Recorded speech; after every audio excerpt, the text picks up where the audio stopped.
So our guest is in the studio. He is Professor P.L.O. LUMUMBA, and you said you learned the other day. Yes, Patrick Loch Otieno. LUMUMBA. Yes. Prof, good morning. Good morning. Good to have you here. Karibu sana. Thank you very much.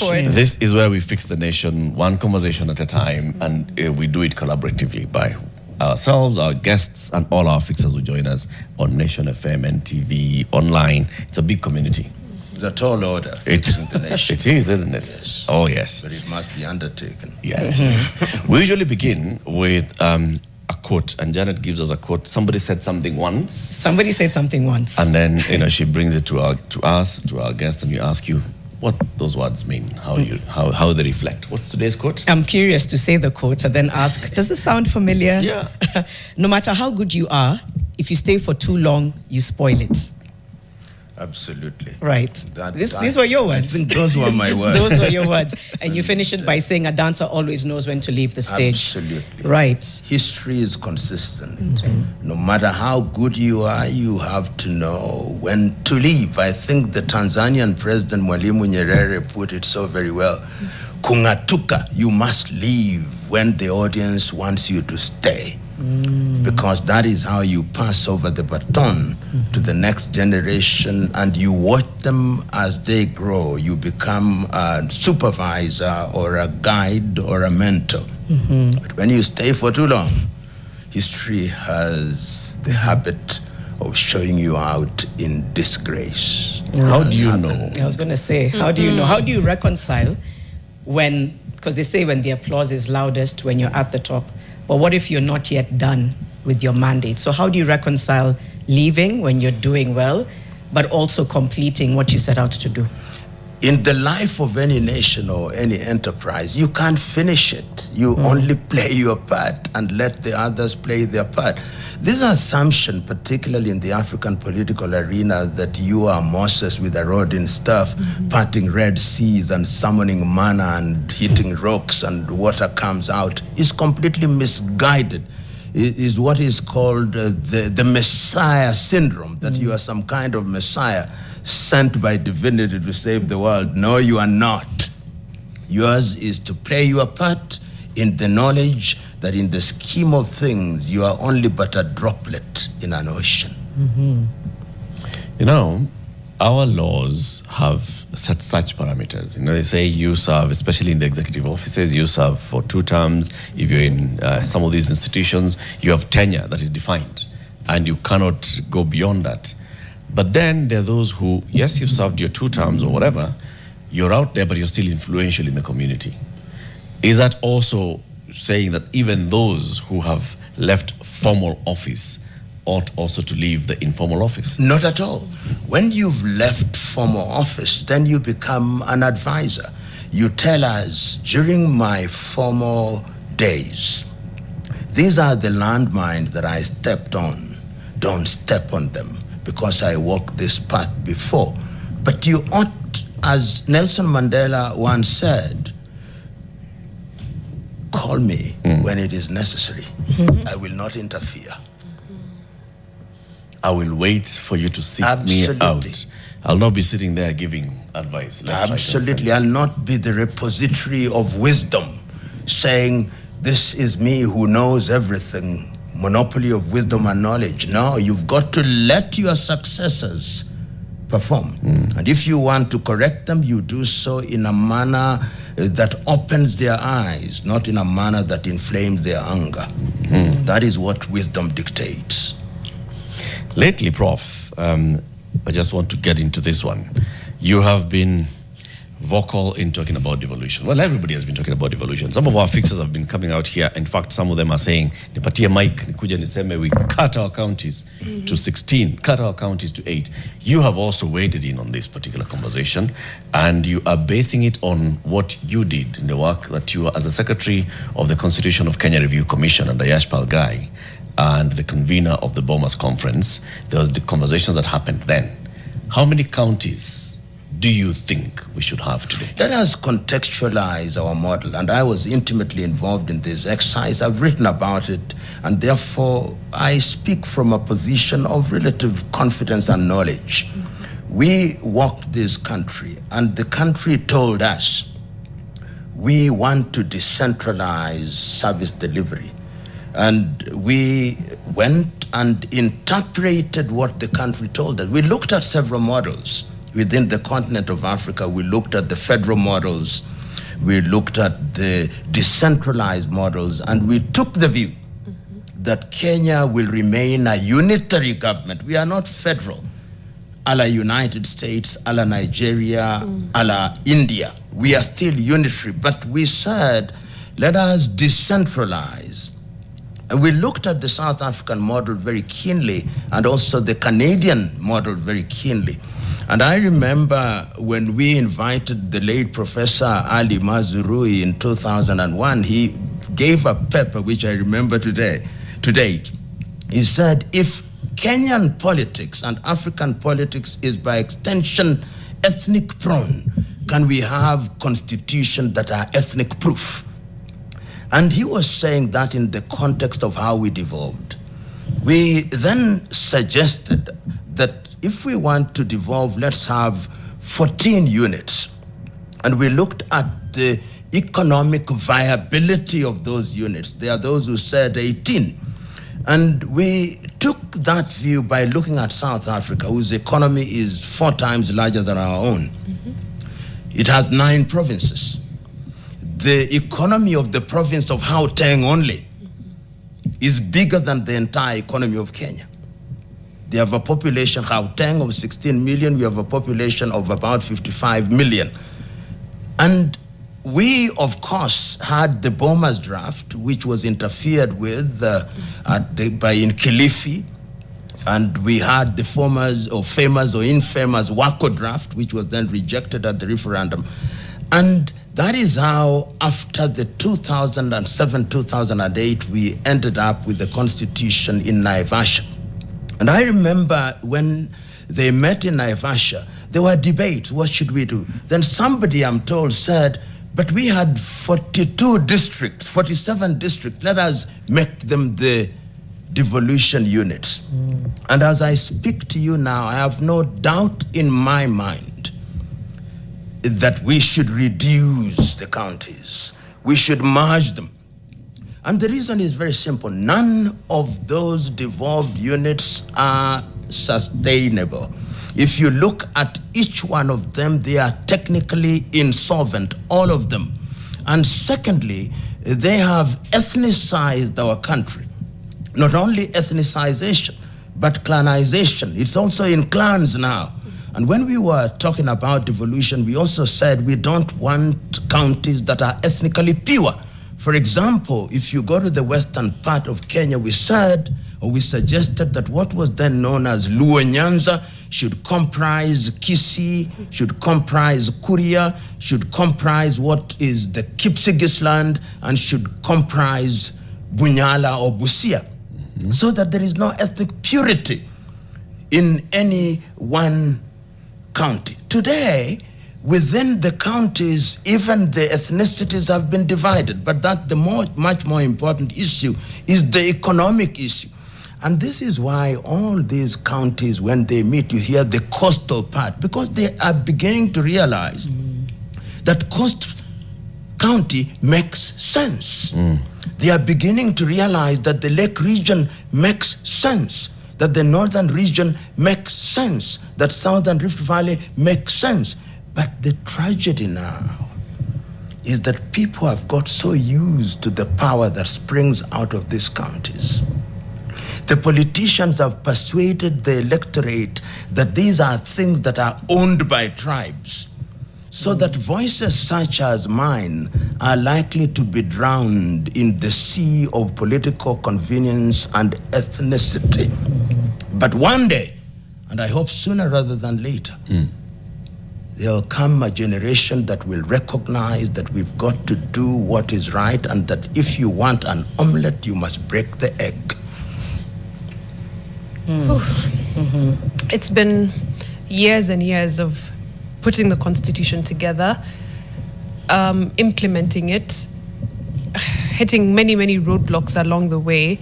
when you look at the kind of constitutional challenges that we're facing, or challenges to the constitution, I would say, how does that make you feel as someone who saw this process from the very beginning, saw drafts, discarded, thrown away, interference from political powers, all the way to having and enacting a new constitution and trying to implement it? How does that make you feel? It is painful. Painful because it was a long process. And painful because when I see the political players across the political divide, they were there. Mm-hmm. I sat with them at the Bomas of Kenya, most of them for 111 days. Many of them don't believe in the Constitution. Many of them. And that is why you've seen attempts at amending the Constitution. When you see initiatives such as the BBI, those are amendments designed to defeat the constitutional order. When you see proposals such as NADCO, those are attempts to defeat the constitution. Many of your typical Kenyan politician sees the constitution as a tool that is to be used and manipulated for them to gain short-term political interests. Mm-hmm. They don't care about this country. They don't. They don't care about the people. They care about political power. Right. Mm-hmm. And that is why, even if you look at the implementation of the Constitution, there are things that we ought to have implemented, but they are not getting implemented. Instead, we are trying to amend this, to introduce this or that office, saying we want prime minister, we want chief cabinet secretary, we want opposition leader. We want opposition leader, which is completely out of context with the constitutional philosophy that we had. When you have a presidential system, you have minority and majority leader, not opposition leaders. But the reason is the typical Kenyan politician is myopic, and it pains me to use this word. Myopic to mean short term. They are looking to the next election. They don't care what happens. And that is why even you newspapers, when you report, you say, when somebody is appointed in the cabinet, you say lucrative. And I've always wondered, lucrative, they're only entitled to a salary. Right. But lucrative means that they have the opportunity to use and misuse the offices. Mm-hmm. And that is why in Kenya, to seek political office is a life and death issue where throats are cut and people are maimed. And remember that relative to our GDP, the Kenyan MP is the best paid, the second best paid in the world yeah. after Nigeria. And that is why people look for it. They kill for it. They maim for it. I remember as a young lawyer, when there was a commission appointed at that time, led by Akilano Muladi Akiwumi, and I appeared before it, they were suggesting that the emoluments of parliamentarians be increased. And my memorandum is still there. I said, don't. Immediately you make politics lucrative, you'll attract the wrong reasons. Let politics be sacrificial, so that those who want to get into politics want to serve. Today, the shortest avenue to wealth, which is unearned, is politics. It's politics. You've talked about short-term leadership. I'm wondering if there was ever a time when we had visionary, long-term leadership. Just your observation of looking at our country. Was there a point when you thought? Yes, there was. There was. When was that? When I look with the courtesy of history and I look at the first generation leaders, particularly before 1966, when we are coming up with sessional paper number 10 of 1965 on African socialism, when we are going through the process of Kenyanization and Africanization, and you see the arguments of those days, you see the arguments of individuals like Jean-Marie Seroney, people like Thomas Joseph Mboya at that time, you could see men and women who, despite their failings, were looking at the nation beyond their time. To his credit, at that time in 1960s, even Oginga Odinga was in that particular league. Even Jomo Kenyatta in those early days. Of course, we started losing it in 1964, when KANU merges with KADU, we begin to lose it. We begin short-termism. We begin to have these marriages of convenience. There was such a time. And there were individuals in the Kenyan political arena such as Josiah Mwangi Kariuki, J.M. Kariuki, Martin Shikuku. You listen to them and you are convinced that they love their nation. But then we lost it. We lost it in the 1980s, 1988, it went south, right. 92, and we have never recovered from it. And the tragedy is, with the current crop of politicians across the political divide, the tragedy is that they have trained another young crop, so that if you have faith in the emerging politicians, now, permit me a little latitude. When I read the Christian Bible and I see that the Israelites were taken out of Egypt and that they all who came out of Egypt died in the desert, I now know why. They had left Egypt, but Egypt was still very much in them. I am telling you that the current crop of politicians, whichever mask they wear, they are not interested in this country. That is why you see them moving from one political formation to the other. I was counting all the leading, so-called leading politicians. None of them has been in less than 6 political formations. 6 political formations, migrating from one to the other, saying one thing with one side of the mouth, promising heaven and delivering hell. And this is just in the last 25 years. Just in the last 25 years. So that when I hear people saying, we have political parties, there is not a single political party in Kenya, none, except to the extent that they are registered under an act of parliament that calls formations political parties. A political party is anchored upon ideology, which tells you in agriculture, this is what we believe in. In education, this is what we believe in. In health, this is what we believe in. None of these formations tells you that. They are just vehicles that people use, and they use them for purposes of getting into office. So that what we have are formations that are led by leaders of personal cultism. They are cults in many ways, led by tribal kingpins, whom I call low voltage warlords. Why are they low voltage? Because they don't bear arms. But they are just ethnic warlords. Prof, I hate to interrupt because there's so much I've picked from what you're saying, and I'm trying to get as much out of it before we move on to the next thing. You spoke about so many things that should have been implemented constitutionally that haven't. What are the biggest disservices that we have done to our 2010 constitution? A number of things. We have, as much as we can, and I say this very guardedly, strangled devolution so that it doesn't work to its full splendor. If you look at our chapter 6 of the Constitution, which tells you what our leaders should have, and I want you to scout Parliament and scout with the men and women that we elect, do they qualify and satisfy the requirements of integrity?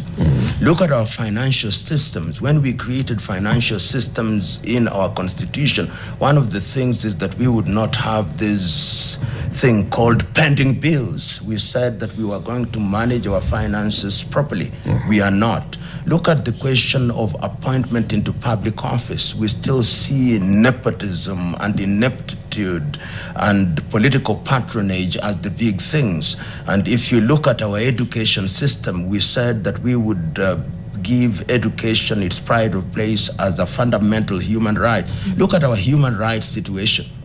We are making the biggest blunders in that area.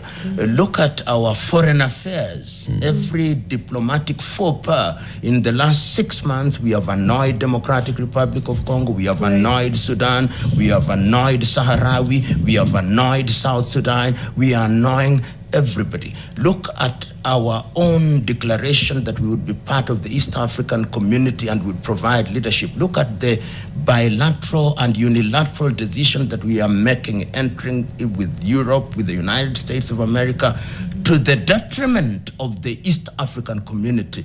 And if you look at even issues of gender, we have been unable to deal with the question of gender. Look at our electoral systems on matters as mundane as constituting our electoral body. Look at our appointment system, which is one of the most expensive appointment systems in the world. If you want to appoint one person, you first of all put together an appointment panel to sit for several days to earn allowances, and once they have recommended, you even reject that appointee. So if you look at the Constitution and what we promised ourselves, we have been doing everything, we to mean the political class, to undermine that Constitution and to do the very same things. When I saw things, and to my credit, even I have to, if I have to say so myself, there is not a single attempt at constitutional amendment in respect of which I have not written a memorandum. Whether it was the BBI, whether it was NADCO, whether it's the attempt at amending the Constitution to entrench the CDF, which is a slush fund for members of parliament, I put my memoranda.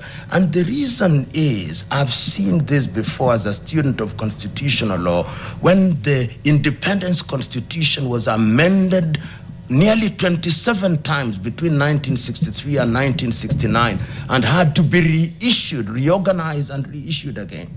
And we are in a hole. When you are in a hole as a country, you stop digging.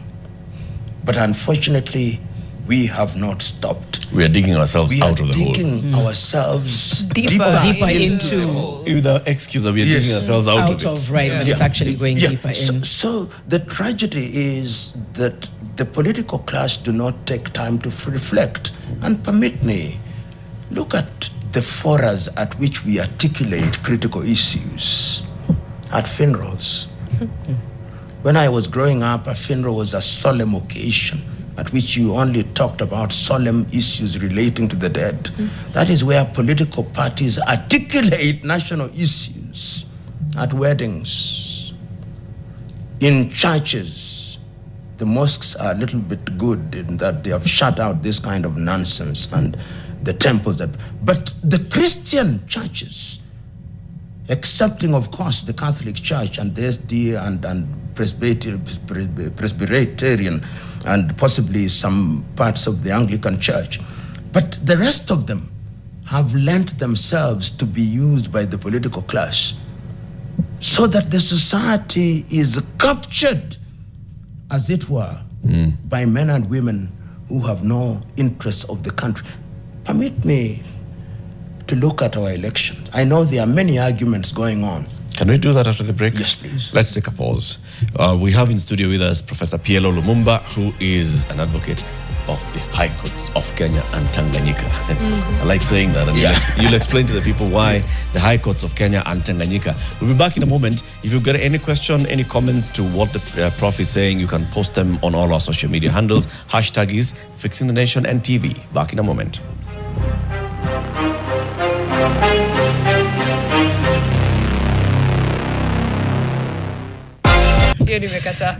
Prof, as we went to the break, you were getting into the conversation around the IEBC. And I mean, we are at that point. Names have been forwarded to Parliament. Entire IEBC selection and constitution has just been marred with controversy. Whether it's a constitution of the selection panel, it has taken us to NADCO, it has brought us back, we've constituted a panel, then the panel starts doing its job, and then more questions. Oh, this panel is being controlled by the president and Raila, and now the names are out. You know, there's more. What do you read when you hear all this? Yeah, perhaps before I come to that question, just as we were conversing during the break, we talked about the question of critical moments in the nation. I think there was also another critical moment in the 1990s, what is normally referred to as the Second Liberation. During that period, and I was in the Council of the Law Society, I remember with people like Willie Mutunga, Charles Nyachai, Gibson Kamau Kuria, Paul Muite, Martha Karua, and that was the time when we were seeing the real transition. I think the spirit again at that time was right. The rhetoric was right. But after the removal of Section 2A and the reintroduction of political parties, you see that personal interests came into play. And that is how the original Ford was then split very quickly into Ford Kenya, Ford Asili, and Ford People, and the rest is history. Daniel Moi continued to govern this country with what was fundamentally a minority vote until he left office. But let us now come to the question of electoral bodies, and it links up to what the situation was at that time, because we used to have a director of elections who would be named by the president. Then in the new constitutional dispensation, we said we want an independent electoral body, hence the IEBC, and we said we don't want the individuals serving in IEBC to be appointed by the president in the manner that he used to do prior to the coming into force of 2010 election. So that if you look at the process of putting together the IEBC, it is an expensive method. You first of all put together a panel that invites applications, shortlists, and ultimately interviews. And once they have interviewed, they send names to the president, who then appoints or recommends to Parliament, which then vets. And once they are vetted, the names are sent back to the president for formal appointment. On paper, you cannot fault the system. You can say that the entire system is rigged. You can say many things. But it is in the nature of human beings to say things about many things. There is not an appointment system that is perfect. And the problem in Kenya and the problem within the political class is mistrust. That is the problem. There is nothing wrong. That is why we complain. If whatever set of individuals you bring, people will complain about them, because in truth, individuals want to have appointed into the IEBC those whom they think they can manipulate. And if they don't think they can manipulate them, then they accuse them of all manner of ills.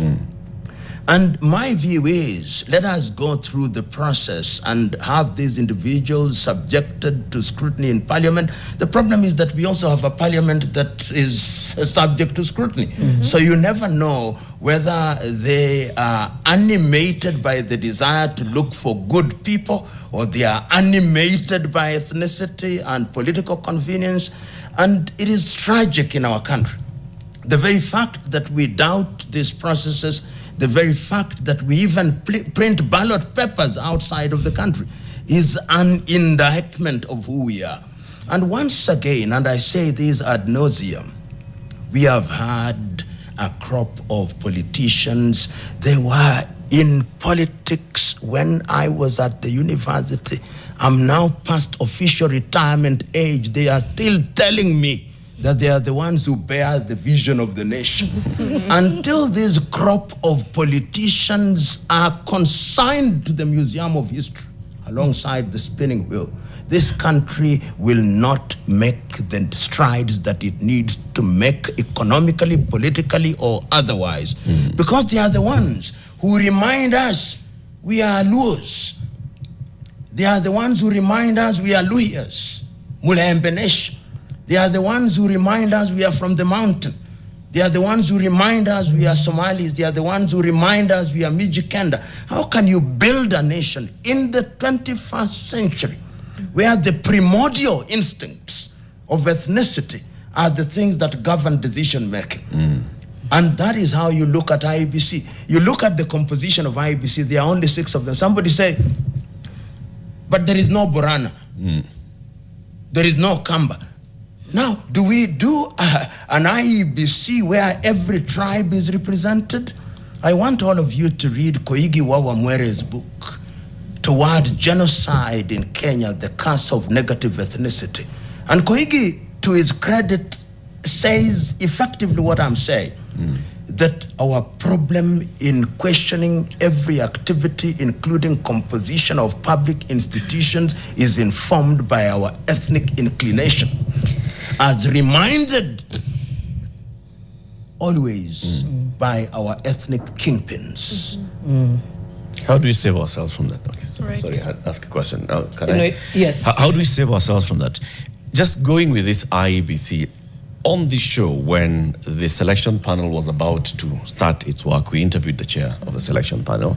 And when they started, we kept saying that it's upon all of us as Kenyans to actually watch what they're doing. That to hold them accountable, we had to look at the names that they're publishing as shortlisted candidates. We look at them, we look at how they're performing at the interviews, and let's come up with our own way of saying we can sense that this process is sober. That has not happened. Now we sit back here and we're listening to the kingpins, as you call them, when they say this is right, this is wrong, and we are likely to be swayed by what the politicians are going to say. How do we fix this of ourselves ahead of the next election? You know, Latif, when I hear somebody says, because somebody knows somebody, if you are good to be appointed into the IEBC or any public body, you must have built a profile over time. You must have met people. You must have met individuals in high places. So the mere fact that I know the president, or that the president knows me, or that somebody is a cousin, is not a basis for disqualification. I want to hear that the individual who has been nominated is an individual who has an irredeemable criminal past, or is an irredeemable corrupt individuals. The fact that he's known to this and that, to me, is not an issue. My view is these individuals should be subjected to the process that is prescribed in the Constitution, and once they take the oath of office, they should now recognize that they have a higher duty and that they are not beholden to the appointing authority. But you and I know, P.L.O, that the water has already been muddied. They will go through a vetting by Parliament, but questions will remain. And as we head closer and closer to 2027, those questions will keep coming back.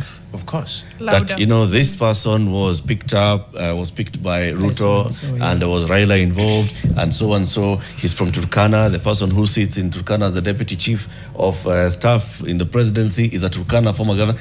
Those issues will come up. Latif, do we want the UN to manage our elections? Because what Kenyans, I hear Kenyans saying, that we have lost faith in ourselves completely.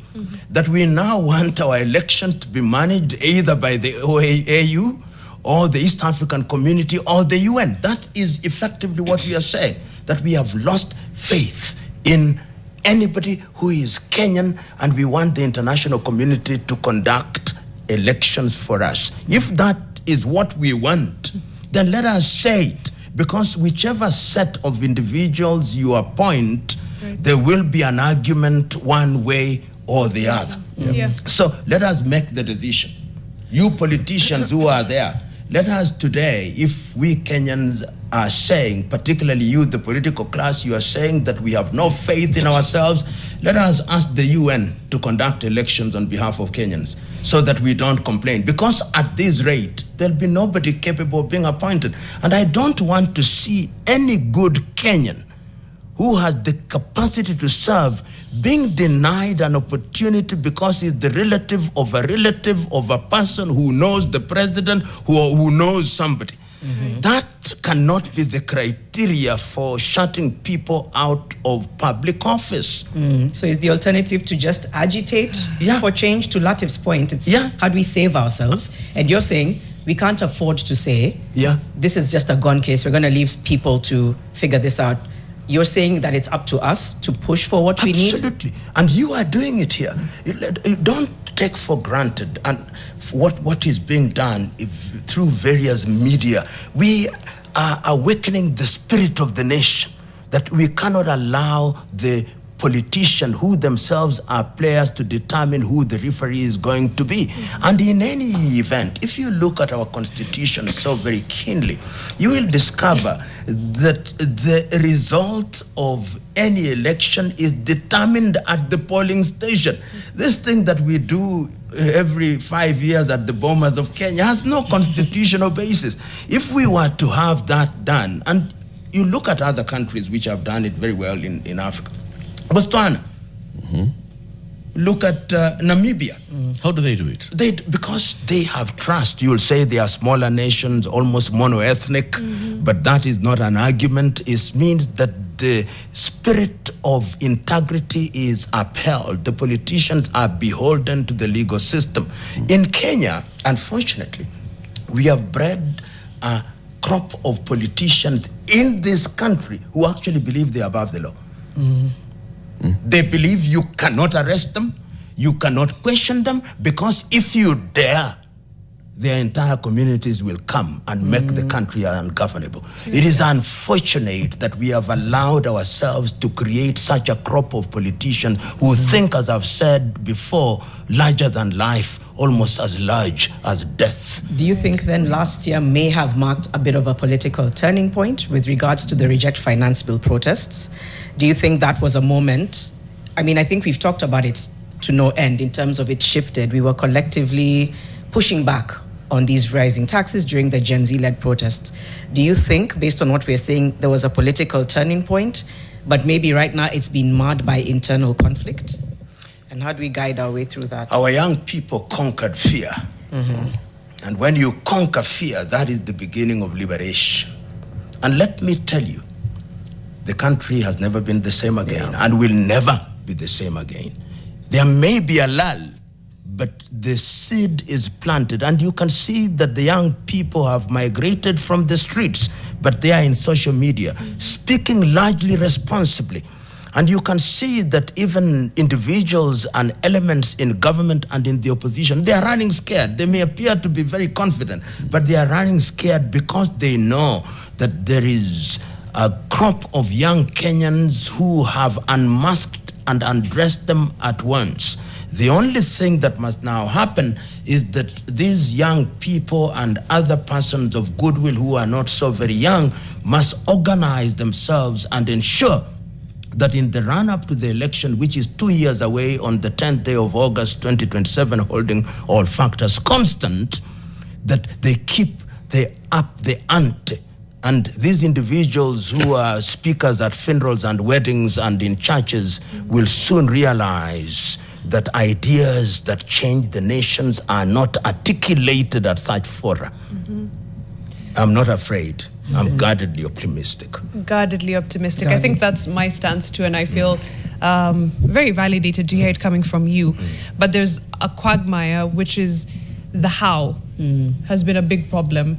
And in the absence of the formality of a constitution, when it's a movement that seems to have one common goal but doesn't know how to get there, the how becomes a problem. Any ideas on the how? Good war generals don't announce where they are going to attack and how, but I will say it because I say that if we have young people who are eligible to vote, take the vote.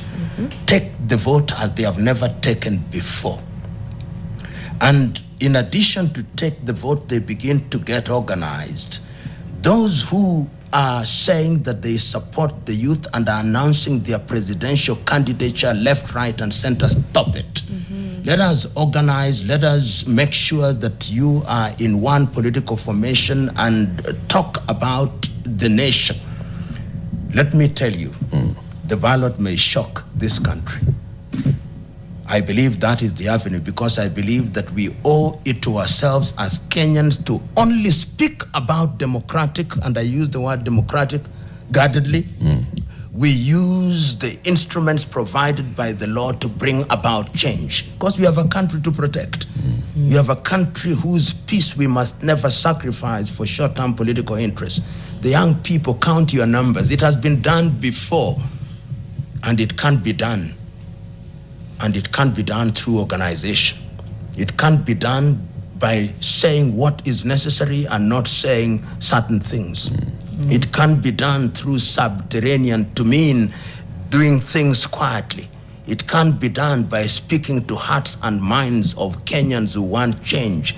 And why do they want change? Because they see that the current crop of politicians are not midwifing processes that change their economic circumstances, that change their very being. And my appeal to Kenyans of goodwill, whether young or old, this is the time to ask, do we have the nation that we want as it is now? Because our country is not at ease. You may say all manner of things, but our country is not at ease. You know, when I listened to our minister for the time being in charge of the treasury, explaining how the economy is doing well. For the time being. Oh, they're for the time being. How the economy is doing well, then I know the economy is not doing well. When the economy is doing well, it speaks for itself. You go to Gikomba and you see the economy. You go to Kibera, you see. You go to Emurua Dikir and you see the economy. You see the economy in every sector, in every pocket, in every handbag. It speaks. When you have to give an interview of 30 minutes to explain to us how well the economy is performing, then you are telling me the economy is not performing. It's a macro, it's stabilization of the macro. Right. And then we shall go to the micro.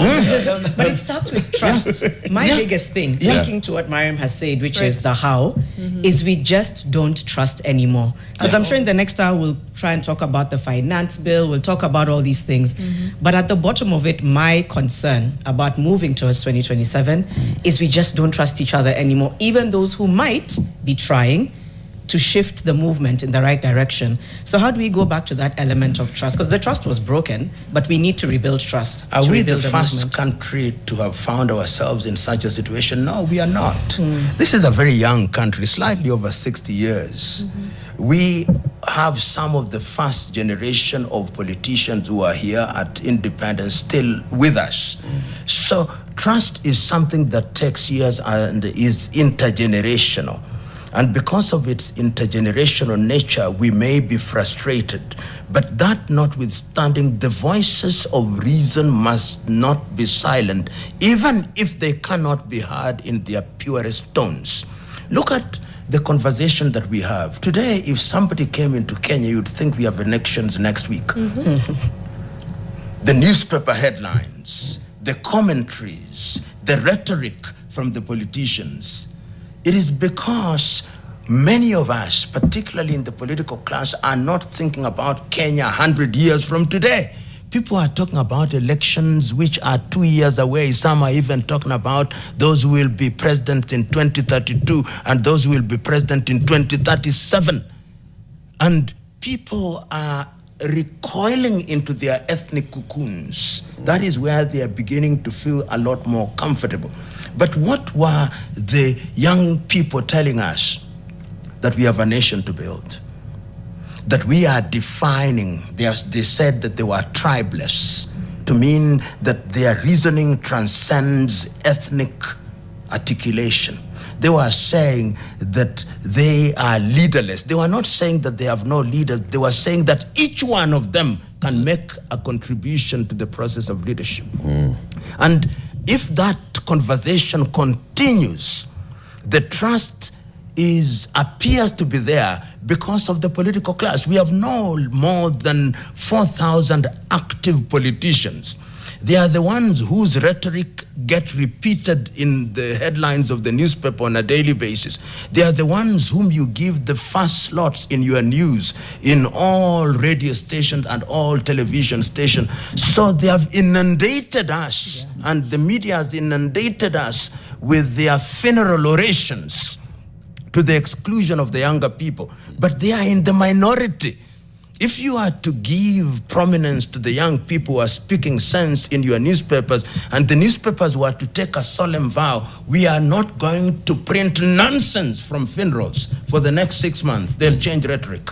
And I look forward to the newspaper saying that none of these individuals will be covered for 1 month, and we are only covering things that talk about unifying Kenyan. You try it out and see what happens. If you doubt about your newspapers being bought, The young people will buy them when they begin to see, they talk about agriculture, they are talking about education, they are talking about artificial intelligence, they are talking about employment opportunities, they are talking about invention and innovation.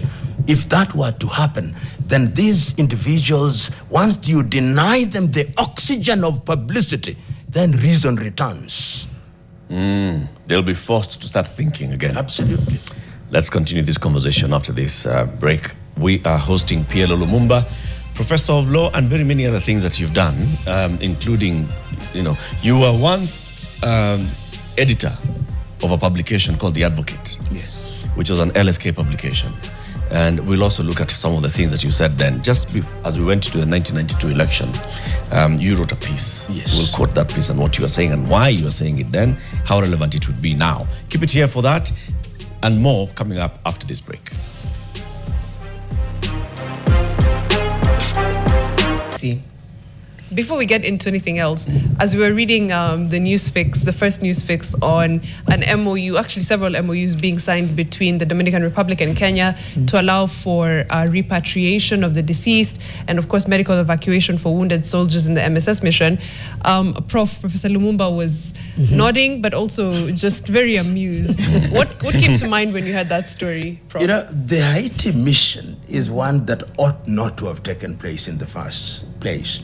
I remember there were cases here which were very clear why we ought not to go to Haiti. Our argument that they were kith and kin is emotive, is romantic, but we were arguing, some of us, that you have the Caribbean there, you have the United States of America, you have Brazil to undertake that mission. And ordinarily, when you are undertaking a mission of that nature, all these issues that we are now doing after the event ought to be taken into account. The United States of America, which is, during the Biden administration, was the prime underwriter, ought to have demonstrated to us that that is the darn thing. Of course, it is coming late into the day, and the reason why it is because we have lost a few people, a few have been wounded. Yeah. The question is, does the Dominican Republic have the capacity to do what they are being asked to do? Right. And one of the things that also amuses me, that our minister for the time being in charge of foreign affairs, we don't call them ministers now, has to fly all the way to Santo Domingo. I hold the view that our ambassador in Washington, D.C. would have done this. You constituted him into an ambassador plenipotentiary and extraordinary for purposes of execution. Save costs and have it done. But the razzmatazz that accompanies every other little thing to the detriment of the taxpayers' pockets is amazing. Well, they have come after it. The Swahili say, heri nusu shari kuliko shari kamili. But it tells you how we are blundering in the foreign affairs docket, from blunder to blunder, blunder to blunder, blunder to blunder. What Tragic. have been our biggest blunders? You had highlighted a few of them earlier, but yes, I think, and we've mentioned this before, there's just been diplomatic faux pas, and it's like, okay, what are we doing as a nation, and how does it affect our international standing? I mean, look at how we behaved, as I already said, in DRC Congo. We were the prime movers. Our own former president was the prime mover, President Uhuru Kenyatta. We undermined the process. Look at Sudan. We are hosting individuals here without the consent of the recognized government of Sudan. Look at the state of our foreign envoy to South Sudan. Went to Juba, went to Uganda. We now don't hear anything about our special envoy to South Sudan. Look at Sahrawi. The same thing. So there is a sense in which I do not know whether we think that we have what in the 1960s was called the Nairobi mentality. One of the things that led to the collapse of the East African Community was something called the Nairobi mentality, what is perceived as the arrogance of governments in Kenya. And we are making unnecessary enemies within the region. And one would have thought, for example, that when decisions of this nature are being made, they are seasoned former ambassadors, Kenyans, who are retired. Do we consult them? Do we ask them to help us in matters such as this? Because many of the individuals that you now see in foreign affairs docket are neophytes. Really, they don't have the seasoning. Yeah. They must have the humility to consult seasoned ambassadors who will tell them, this is how it is done. This is how it is done. This is how it doesn't make you lesser. It makes you stronger. The recognition that you do not know everything and that your hand can be held. The sooner we do that, and to me, because Kenya is ours, we don't want Kenya to fail. We want Kenya to succeed. We want Kenya to be good. We want Kenya to be the nation that it ought to be. And that is why we must continue raising our voices in the hope that those who ought to listen will listen and will not poo-poo the thing that we are saying. That's important. I wanted to go, because you've talked about the cost, right? And you're right, like having somebody to go all the way. I want to come back to our economy, and maybe I'm asking a very obvious question, but what fundamentally ails Kenya's economy? Is it public debt? Is it policy misstep? Is it endemic corruption? Is it global pressure? Is it all of them? What fundamentally ails our economy? I'm not an expert in economy, but I'm a curious citizen. And it's a combination of all those. It's a combination of all those, because at the macro level, what are the fundamentals that we are not doing right or getting right? Look at our tax regime, our taxation regime. It is punitive, so that if I was an investor in this country, the cost of producing an item per unit, look at our electricity, which is one of the most expensive in this region. Look at our taxes that we levy for those who are employers. Look at the excise duties. A combination of taxes is therefore creating a toxic environment for your investors. Look at critical sectors of the economy. Look at agriculture, for example. Agricultural inputs. Look at our tourism sector. We are losing out. I don't think we'll get more than 2 million visitors, and those are not even high-spending visitors to Kenya in the year that will end in 2025. Look at the production manufacturing sector. What is happening there? So if you look at the totality of our policy position, it is unfriendly, with the consequence that people are now preferring to go to Rwanda, go to Uganda, and go to Tanzania. Right. And if you look at our debt portfolio, what are we borrowing to do? We are today saying we are not borrowing from the IMF, we are borrowing from the World Bank. These are the same thing. You may technically the same thing. I'm not borrowing from Joroge, I'm borrowing from Onyango. From his cousin. But you are borrowing regardless. And if you look at all these things, you see that the net effect that we are also running a very expensive government. That is wastage, embezzlement, and simply a top-heavy government. Right. And I want you, if you may, look at your typical government, these devolved units. Their own revenue, I know one whose own revenue is not more than 400 million Kenya shilling, but they spend 2 billion. That's their budget. The economy of consumption without production. Right. And that, I think, is what is ailing our economy to the detriment of the macro and micro. The fundamentals are just strong, and we don't use our expertise as well as we should in that regard. Prof, let's take a moment here to hear from Mugambi, who's calling in from Meru. It's Mugambi, isn't it, Philip? From Meru. Good morning. Good morning to. Asante sana for calling in. You have a question or comment to Professor P.L.O. I have a question regarding this honorable and the 100 respected person in the entire world. And it's none other than P.L.O. LUMUMBA. My question is this. There's kind of rumors or kind of gossip and the news going around on when Kenyans will be ready to conduct their election. This is as per the Constitution, is supposed to be conducted in the 50th year. Now that, according to logic and how I see it, there is a bit of constitutionality which needs to be interpreted indeed through Supreme Court or by someone of substance like LUMUMBA. Should we conduct our election on 9th of August 2023 or it is on 2027? 2027. Thank you. There are many arguments, but I'm clear in my mind. The elections are due on second Tuesday of the completed 5th year, which is 10th of August, the year 2027.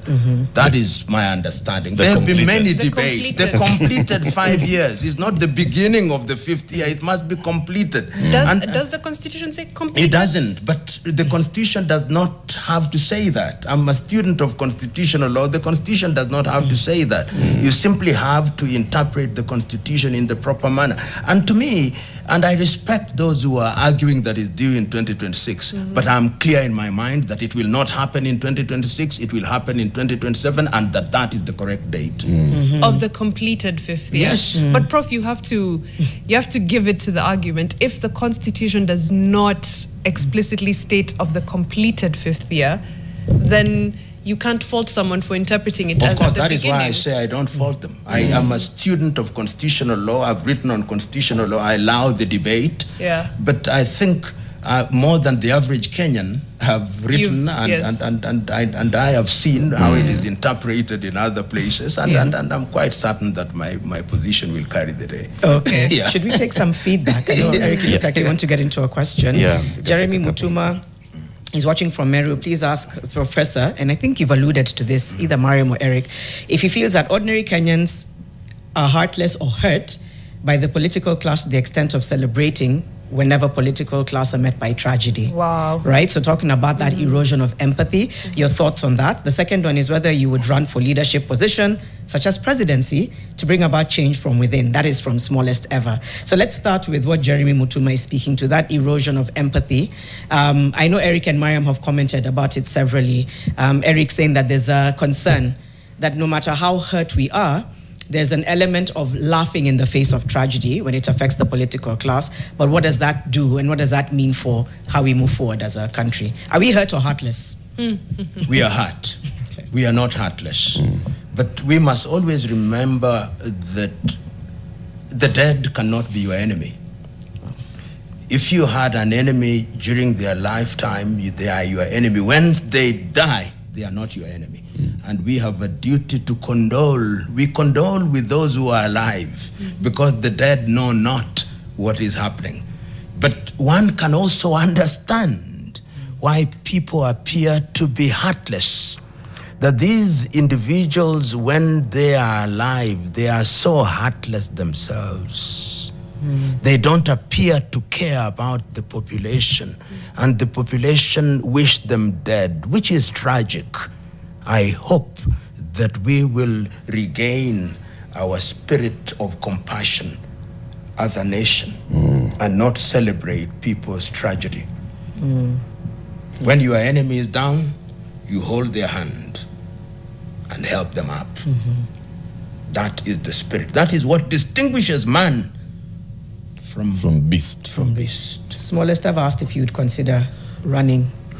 People don't remember that in the year 2007, I was actually asked by somebody who was in a very senior position in an institution where I used to deliver lectures, and they told me, run. And I told them, my understanding of the Kenyan electorate is that they are not interested in individuals like me who believe that they are warriors for ideas. They will vote on the basis of who gives them money and on the basis of their ethnic affiliation. After my experience in Kamukunji, I've written 2 books, A Call for Hygiene in Kenyan Politics and Sanitizing Kenyan Politics. It doesn't mean that we must not participate in the political process. There is also the misconception in Kenya that in order to change your country, you must be in active politics. Right. Not all of us can be. But the electorate in Kenya is part of the problem. They are co-authors of their own misfortune. Tanzania, across the border, are friends of mine who are born in Mwanza, amongst the Sukuma people. They run and are elected in Mbeya, amongst their Wanyakyusa. Can I, to the person who asked the question, if my ideas are right, Can I come to Meru and run on the basis of ideas to deliver on agriculture, to deliver on education? You'll say, have our women stopped giving birth? Wow. That we may get a foreigner. So it is our duty, and that is one of the things that some of us have been doing, to try and tell Kenyans that we must be wedded to ideas rather than to ethnic and clan affiliation. Look at the formations, just to answer the question whether I would or would not. Look at the formations that are now emerging. They are ethnic. Forget about the political parties. It is about Mount Kenya. It is about Mulembe Nation. It is about Luo. It is about Kamba. It is about the Rift Valley. It is about the pastoralists. Kisii, Nyanza. Kisii, Nyanza. Kisii is saying now we have our own, and everybody is saying they have their own. You cannot run a nation that wants to be a good member of East African Community, a good member of the African Union, on primordial, pre-industrial instincts. Would I? Yes, I would. Is the time ripe? No, it is not. Do we have a duty to make the time right? Yes, we are, and we have. Okay, let me use that If not to now, get when? back into that question that, last year gave this renewed sense of hope. And you said the country will never be the same again. And to Janet's question and worry is, how do we galvanize this so that it can mean something out of it? But before I ask that question, we hear there's a caller on the line. Who's that? Andrew. Andrew, good morning. Good morning. Thank you for calling in. You have a question or comment to Professor? I have a question to P.L.O. LUMUMBA. Go ahead. Yeah, my question is, how are they assisting the common Kenyans? Because their fee to be so high. If we have something also to put a government officer on toss and have the evidence against the government officer, I cannot use the same lawyers to pursue my case because they have put their fee very high. And also the process of introducing those evidence where they have put it to be so much complicated so that you cannot access the court is the same evidence that you have. Yeah, even the same evidence is genuine. Andrew, do you have a personal experience on this? Have you tried to take a case before court? Me? Yep. I have evidence from a court process. Then I took them to DCIO. The DCIO told me that they cannot access the original paper so that they can get the forensic analysis of those documents. Okay. Yeah. Okay. The truth is this. There is no perfect system, but I know that we have what we call pro bono or free services from the Law Society of Kenya.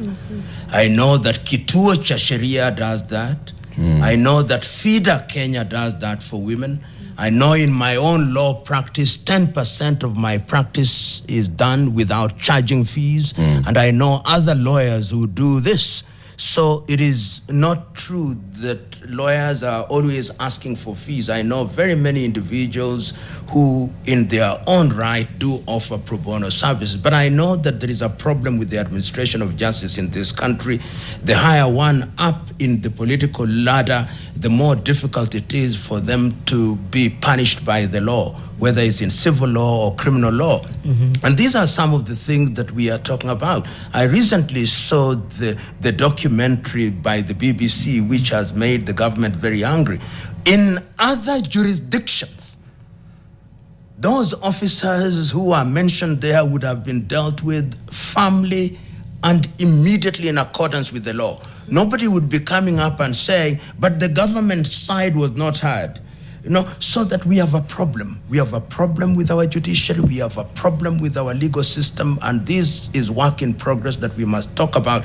And once again, to the credit of many people, I think I'm one of the few people who wrote to the Honorable the Chief Justice about this, and to her credit, she has convened 2 meetings to address this very issue. So the duty of a citizen is to be engaged, to be engaged by way of petitioning authority at all times. And I do this, and I've been doing this since 1984. I remember only recently I wrote to the director of NTSA about the condition, the driving in our roads. Lawlessness has now become normalized. Unfortunately, many of these individuals in public offices, when receive letters such as those, I think they just crush them and say nonsense. He thinks we live in utopia. Let him go and live in his own world. But we must continue to say so, because if we don't, what will we bequeath to our children and children's children? All these nations that you see that are successful, they were people, they were individuals who are constantly engaging and complaining.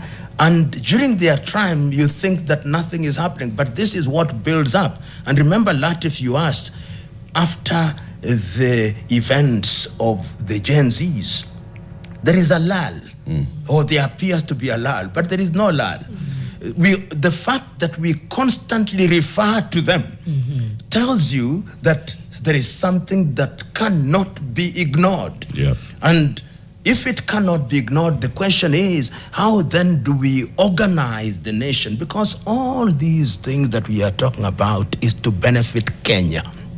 What we want is a Kenya that works, a Kenya that functions, a Kenya that provides opportunities, a Kenya where people are not judged by the content, by their ethnic extraction, but by the content of character, not judged by their gender, but their ability to perform. A Kenya where we are sensitive to people who have problems, a Kenya that is compassionate. All these, this is the end game. If you are to be asked, what is the end game? A functioning, prosperous Kenya. This must have been the end game at independence, when we had a new crop of leaders coming in, and the independence leaders. Those independence leaders, P.L.O, have left the stage, most of them, from national leadership. And they left the younger ones, your age mates and below, who are now the ones who've been in leadership for the last 20, 30 years. Right? Those that were agitating and pushing in the 80s, going into the 90s for a new political dispensation, the second liberation. The second liberation champions are the ones in leadership now. And there's going to be another new generation that comes in, at least 2032, definitely. There's going to be a new generation. Do you feel that the current generation has actually done what it was preaching it would do? When you are agitating and pushing for change, for new constitution, for the end to, one single state, to a better Kenya, do you think this generation of yours has delivered? It started from the first generation. From 1964, even that generation forgot what their mandate was. And that is why you see, today if you look at Kenya, some of the richest individuals were from that crop or their families, senior civil servants. They themselves thought that the country owed them. And when they had conducted themselves in an improper manner and we agitated against them and removed them through what is normally referred to as the second liberation, those who are in that particular movement and are in the political class also believe the country owes them. And constantly you hear people saying, so-and-so suffered. It's called the martyr complex. That because so-and-so suffered, therefore he is entitled. You don't. Your country owes you nothing. You owe your country something. And when you say you suffered and you're alive, remember that some died. They actually lost their lives. So until we liberate ourselves from this idea that your country owes you, we are always going to make the mistake. Sometimes I refer to Tanzania ad nauseum, because I had opportunity to work under Mwalimu Nyerere. And I saw a person who loved the country. When he died, he had only 2 houses, one in Butiama, in his rural home, and one in Msasani. 2, after being in power for 24 years. Ask your local MCA how many houses they have after being in office for 5 years. Ask your typical member of parliament how many houses and how many dollars they have in their account. We think that public office is for purposes of primitive accumulation. So as long as we have that spirit, look at Nairobi today. I was telling somebody yesterday that if Nairobi were to be governed by resident associations, within 2 years, Nairobi would be shining because residents' associations would do it for free. Nobody would ask for a salary. And that is true of everywhere. So our governance structure must change. Our attitude towards public office must change. Otherwise, we'll always have people who want to get into public office because, as I said a little earlier, is the shortest path to accumulation of wealth without the least sweat. We have to take a short break, but when we come back, I wanted to go into this matter of trying to entrench NGCDF into the Constitution. Definitely something that we want to get your thoughts on. We have a caller on the line just before we go on break. This is Martin from Rongai. We'll get his question and then, of course, answer it after. Good morning, Martin. What's your question or comment for Professor P.L.O. Lumumba? Yeah, morning, team. Morning. The biggest risk and threat to the country is, of course, corruption. Prof, you are at EACC. I don't know what you'd prescribe now as a new recipe to fight this evil, because without us fighting corruption, whoever is in the political class, the problems will still be the same. How do we fight corruption and move the country forward? Thank you. That's a great question. We have to take a break. Sorry, Prof. We'll just take the break and come back to that answer. He's giggled. I'm hoping it's a good one, but we'll be right back. Yeah. Okay. Has made him.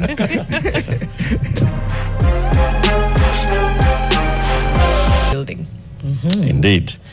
Prof, as we went to the break, there was a caller who asked you about corruption. You know, how can we slay this dragon? You said when you became the EACC CEO that you will go for the vidaga na samaki wakubwa. Ndivyo. Papa. And let me tell you, when I hear people blaming the EACC or any anti-corruption agency, I say they are completely misguided. The EACC is a body that has no more than 500 employees. The corruption in this country is endemic. And the EACC, to its credit, has tried to make recommendations. The EACC does not prosecute. It recommends for prosecution. And you've seen in the recent past, they get people, they make recommendations, they commence cases, then they are withdrawn and terminated. What can the EACC do? That is one mandate of the EACC. The other mandate of the EACC is to educate the people, and they do. They tell people don't participate in corruption. That is repeated in churches. It is repeated in mosques. It is repeated in temples. Then the other one is to create systems that make it impossible to participate in corruption, and they do. Our problem is us. We are part of the problem. Until the day as a people and as a nation we decide to deal with the corrupt and we don't admire the corrupt. I remember when I was the director of the KICC and I served for only 1 year through, remember, a constitutional amendment at midnight to abolish our offices. I remember somebody who is now a governor who was then brought to the offices at Integrity Center, and the individual came with people shouting, "He is a thief, but he is our thief." The people were shouting. I wrote to the then Speaker of the National Assembly that I want all the income declaration forms of all members of parliament. And I asked my good friend who was then the minister in charge, the late Mutula Kilonzo, let us start from the top. The pushback was immense. So when we say, and I can hear your frustration, and the tragedy now is that we have devolved corruption. And one of the things that we suggested then, and the EACC is trying to do, is that when you appear to be living beyond your means, you should be presumed to be living corruptly. It is not going to be easy. We must have a few individuals lose their property. We must have a few individuals going to jail. We must have a leadership that talks against corruption and is seen to be fighting corruption. Nyerere used to say, once again on corruption, that uongozi ni mahali patakatifu. Na ikulu ni mahali patakatifu. Musivigeuze kuwa pango la walanguzi. And unfortunately, in this country, if you look at the devolve, I know governors now whose salaries are known, who within 2 years own helicopters, who within 2 years own mansions, who within 2 years have houses in Dubai. I know them. If you ask me, I would tell you it's this one, this one, this one, and we know them. In your own village, I want you to ask yourself what has happened and what is being done by employees of the devolved units whom you knew. So, and who do we elect when we go to church? How do the churches, when we see thieves entering church, even some pastors abandon their sermon to go and bring them to the front seats. Until the day that the social, societal intolerance for people who engage in such nefarious behavior is one of shaming them, then we will talk about and against corruption. We'll form body after body. We'll do commission after commission, and nothing will happen. Look at a few things. I know a case in this country where the individuals who participated in the criminality are still in court, but their counterparts in the United States were convicted, jailed, and have served. So we have a problem, and that problem can only be solved by us, because the voices of reason are not heard. And when you talk about, and this must be seen even in the way we do things. The way we drive is indicative of how we don't want systems to work. Look at the way we do things, even in terms of appointment of people. These are all issues that must be dealt with. Even the way we run our affairs. You are running CBC, then it's CBE. You are appointing a vice chancellor of University of Nairobi, then you don't do it right. In other words, this country, my country, our country, has a duty to have a moment of reflection. Yeah. Who will lead us there, Prof? Because I hear everything that you're saying, and I completely agree. We are a completely pretentious lot of this country. We shout against corruption, but we look for the slightest opportunity to be corrupt. Correct. Charles Ndongo is saying, important, before talking about corruption, I should ask myself, am I corrupt? Yes. Then and only then will I have the moral authority to speak on the subject, castigating others. Ndungu is completely right. And I saw a debate. Somebody just sent it to me, a debate that was conducted between my good friend Igathe and the current governor of Nairobi. And he asked, and I agree with him, that when we talk about integrity, they are the things that you do in private. The thing you are doing in private, would you be proud of it when it is in the public domain? And if it is not, we have seen individuals with questionable credentials, and we celebrate them, and we elect them into positions of power and authority. You've seen individuals with immoral wealth, saying they are born again. I don't know born by what spirit, Roho Mtakakitu au Mtakatifu. So Ndungu is so right, and you ask the critical question. There is no one Moses. In 1967, Thomas Joseph Mboya delivered an iconic speech in which he said, we in this country are in the business of looking for a Superman to save our country. There are no supermen. We are the supermen. And I am suggesting to us that we are the supermen and superwomen. What you are doing here is part of the process. You would be selling gold in Dubai, but you come here for the last 4 hours saying, we fixed the nation. My prayer and hope is that there is good number of people who are listening and are being animated by the message that you are articulating here. Don't take this for granted. It starts with a snowball, then it becomes a glacier. So every effort is necessary in this regard. One of the things that we must never do is to keep quiet. And I have taken a solemn vow to do that. Somebody was asking me, you keep on writing letters to people. Do they ever reply? And I said, without equating myself with those who wrote the Bible, have you ever seen in the Bible a letter reply to Paul? I'm going to use that. The letter of Timothy to Paul. Did you ever see the reply? The Ecclesiastes, the Thessalonians to Paul. Mariam had a question about NGCDF. Yes, your thoughts on the attempts to entrench it Senate, first of all, declared unconstitutional. This entire constitution amendment process, Yes. introducing NGCDF into the constitution, Right. the Senate Fund, Oversight Fund, the Ward Development Fund, and the other amendments that are coming. You know, Engineer Karue, I think of Laikipia is the one who introduced this. Was it in the year 2003? Yes. But whatever the year. The CDF itself. The CDF. The original whole CDF. idea was that should be an allocation to the constituencies for purposes of development. Do I have a quarrel with that? No. Then we had devolved units, and we are saying in matters of midwifing development, we want it to be done through the devolved systems. Now, my own view is that fund called the CDF, or allocations to the ward, allocations to the constituencies, no problem at all.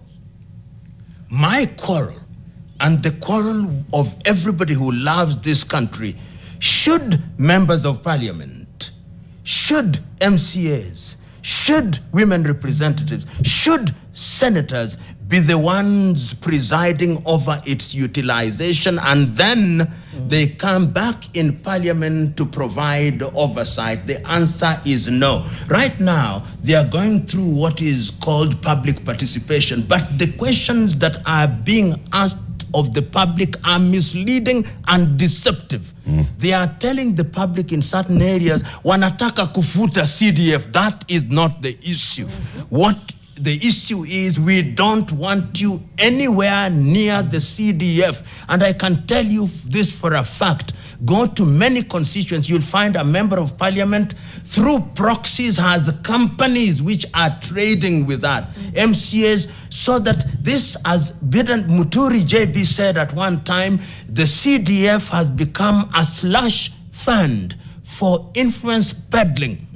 We are saying, take those monies to the devolved units. They'll be used in constituencies. The constituents will identify the project. Then once it is utilized, because you members of parliament, your duties are clearly stipulated in the constitution, you'll come and tell us that the funds were not properly used, because they were improperly used, misused, and or embezzled. We are saying that individuals should be punished. And I have already submitted a memorandum to Parliament, which I've copied to His Excellency the President, I've copied to ESCC, and I've copied to all members of Parliament for their scrutiny. And I know there are others who have done so. So let us not, as I conclude this limb of my answer, that when a court of law has found a particular legislation to be unconstitutional, then we bypass constitutionalism, constitutional law, and defeat constitutionalism by now making amendments to the Constitution to constitutionalize the unconstitutional. We must not allow that. We must tell them. We may say all that, Prof. That's very, very good, very well said. Yes. And then there's what the politicians and everybody else calls the reality of our politics. In the reality of our politics, there was NADCO. Yes. That was established. They came up with a report that recommended all these things. This is the implementation of a NADCO report. We have seen the public participation happening, and the way it's looking, it's likely that this will become law. That Parliament will amend the Constitution and introduce 3-4 funds. Okay? Now, what do we as citizens do? How do we stop them? Even at the point of NADCO, when they were sitting in bombers and in all those sittings, we were not loud enough and made very clear that we do not want these shenanigans. Here we are, and the shenanigans are actually at the last stage, and we are still here just talking. Am I worried? No, because I look at Kenya in the long term. They may succeed now. They may succeed now. They may celebrate. They may have it entrenched. They may have their way. But I'm telling you, there will come a time when all the things that they are doing will be undone. I see Kenyans celebrating a number of leaders in the Sahel, including my friend Ibrahim Traore. Yes. Their countries went through these phases. Yes. So, to me, when you look at Kenya in 2, 3, 4 years, then you get worried. I no longer look at Kenya like that. I look at Kenya for 100 years. Look at this Europe. Europe slaughtered all their kings from Sweden to Russia. The United Kingdom, that is not so united, had a war called the War of the Roses for 100 years.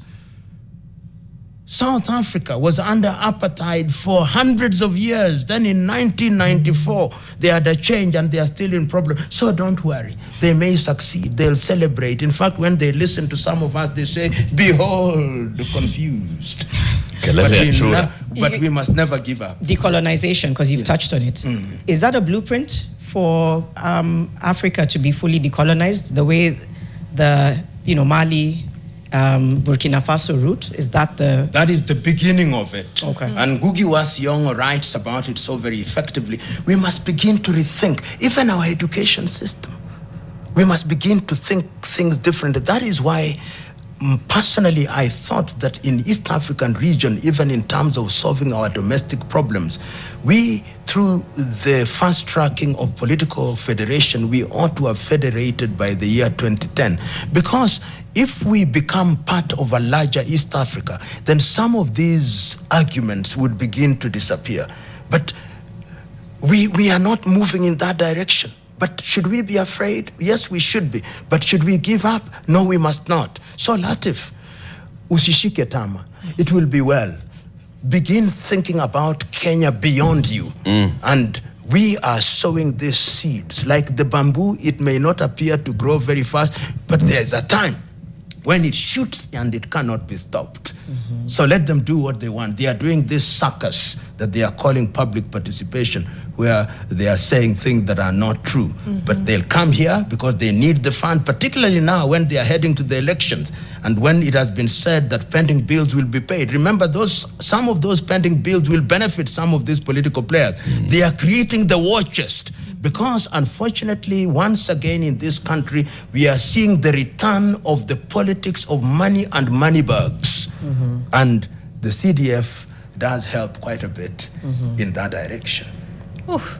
There's so much to pick up on. I'm like, I wish we had more time to even go into those issues and talk about them a little bit more.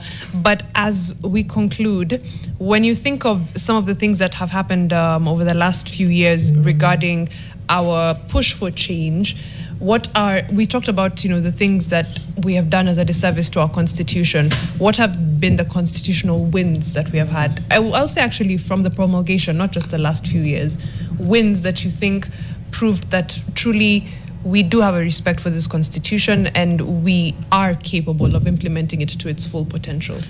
A few things have happened. I believe that the space simply to express ourselves is a good thing. The fact that we can sit here and say certain things which in the eyes of the political class are unpalatable is a good thing, because this is how you fertilize and cross-pollinate issues for the benefit of the nation. I think that is a good gain. Yeah. Number two, we have created an environment where the politicians may want to do many things, but they can't do them. Sometimes there is a pushback, but the space, the human rights space, of course, there have been disappearances and all, but people are afraid to do certain things.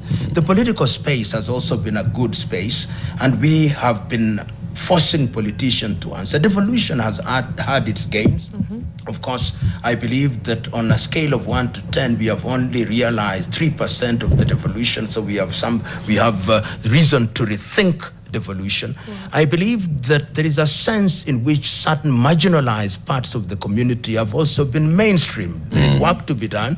Persons with disability, women are now playing prominent parts in the political space. So those things have happened. And lastly, I think that we have become a society that questions.